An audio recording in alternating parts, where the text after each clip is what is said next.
Hi, this is Retta with Create Your Reel, and today we're going to sit down with casting director Caroline Liem, who is going to tell us a little bit more about what casting specifically needs from a reel. Caroline has worked in casting for the last 15 years, and it's been predominantly in film and television. She's currently working on a network pilot and an independent film starring Seann William Scott, and also the Nickelodeon series Parental Discretion, which just got picked up for its second season. I've been casting for 15 years. Yeah, I've worked in features, television, pilots, series, done a few commercials, they're a lot of fun. Have not done any web series, I don't think, but I've done reality. One way is when agents and managers reach out to me and they're pitching their client, and I know I have a short amount of time for sessions, and so I'll look at their reels first to see if they fit what's being cast. That's one way. Another way would be once they've auditioned and we want supportive material. So I need to know, okay, he or she's great with comedy, but is he or she great with drier comedy, like different types of things that are needed? Or if it's a drama, can they go into some really deep stuff? So it helps to support that. And then also it helps at the end when we're looking at the whole package after we've had auditions and callbacks and discussions and meetings, and it's between 2 or 3 different people. We're looking at the entire body of work, and that reel is part of it. I need to be able to see you. I need to be able to hear you.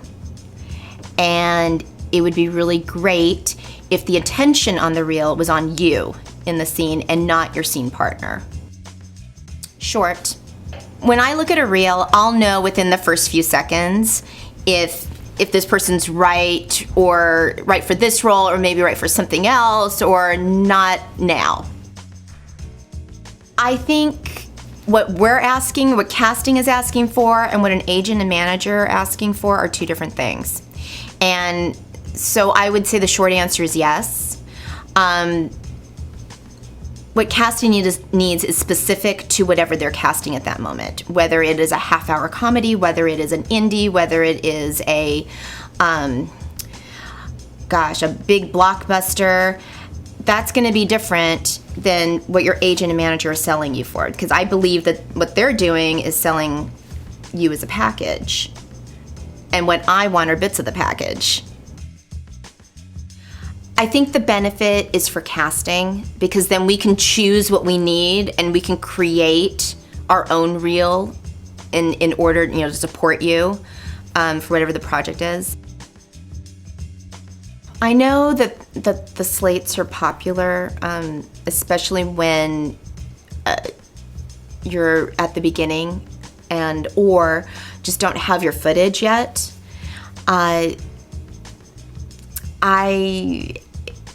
It doesn't help me.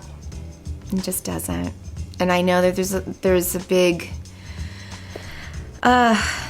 it's like, how do you say it? I mean, it's like,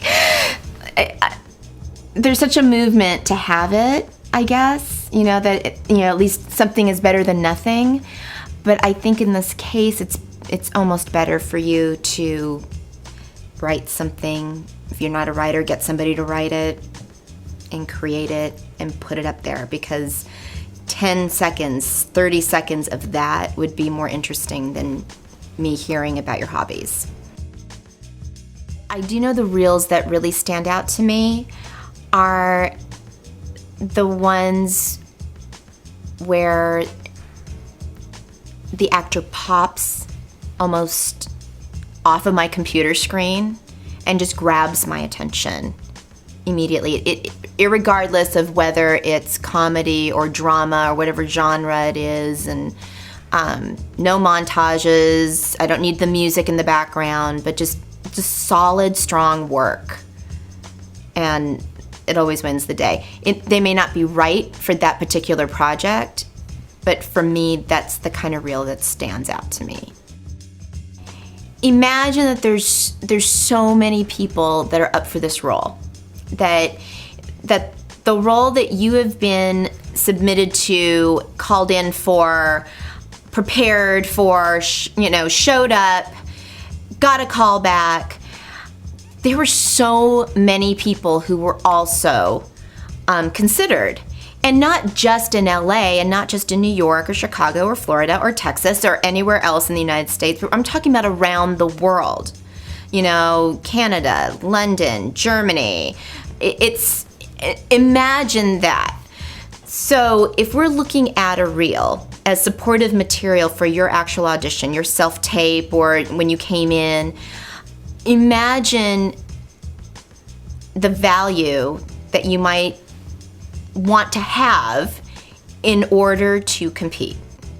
We want to thank Caroline for sitting down with us and giving us all that great information. If you want to find out more about what Caroline is up to, check out carolineliem.com and also find her on Twitter.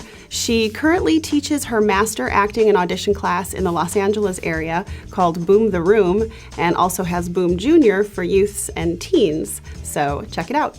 And thanks, and we will see you next time.